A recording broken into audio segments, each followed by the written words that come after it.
I found the photo again last winter while looking for tax documents. It had slipped between old folders in the hallway cabinet, slight bent at one corner. My sister stood in the center, wearing her graduation gown, smiling so hard her eyes nearly disappeared. My mother had one hand pressed against her own face, crying openly beside her. You could almost hear the noise of that day just by looking at it. Relatives crowded behind them, flowers everywhere, someone mid-law in the background. It looked like a family memory people revisit often. I stared at it longer than I meant to, not because I was jealous of my sister. I wasn't, at least I don't think I was. What unsettled me was how easily I remembered the exact weight of my own graduation day 6 months later, not the ceremony itself. The silence around it, different city, different university, winter graduation instead of spring. I remember standing backstage before they opened the auditorium doors and checking my phone one last time. No messages from you. I told myself you were traveling, then I told myself flights were expensive. Then I told myself Dad's health had been unpredictable that year. It's strange how children become translators for disappointment long before they become adults. When they called my name, I looked into the audience 3 separate times while crossing the stage. Not dramatically, just automatically. Human beings search for familiar faces without permission from themselves. After the third time, I stopped looking. There's a photo from that day, too. A classmate took it for me outside near the library after the ceremony ended. I'm smiling in it, but not naturally.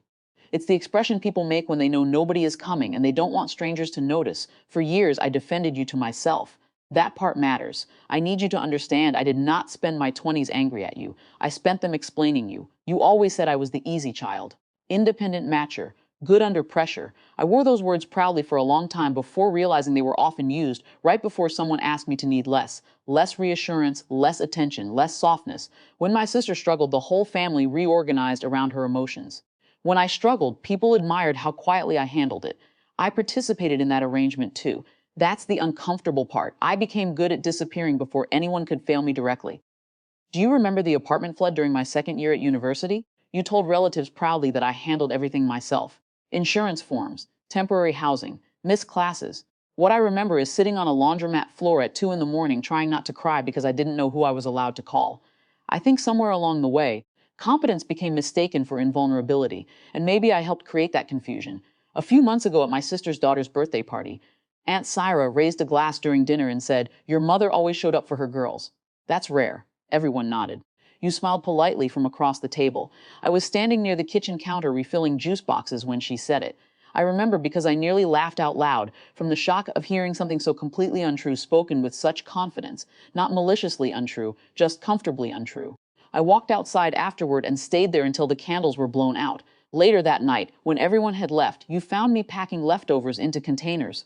The photo albums were still open on the dining table because my sister had been showing baby pictures earlier. Your hand stopped on one page, 2 graduations, her ceremony filled with family photos, handwritten notes, restaurant receipts tucked between pages like souvenirs people couldn't bear to throw away, then mine, 3 campus pictures, 1 parking stub, no family. You stared at those pages for a very long time, and for the first time in my life, I saw something happen that I had stopped believing would ever happen.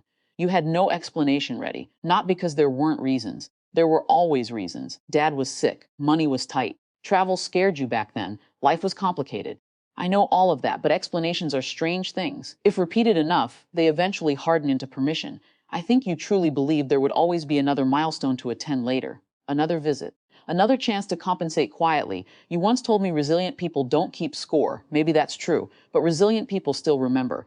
Last month, a package arrived at my apartment. Inside was a framed copy of my graduation photo, the one outside the library, the one taken by a stranger.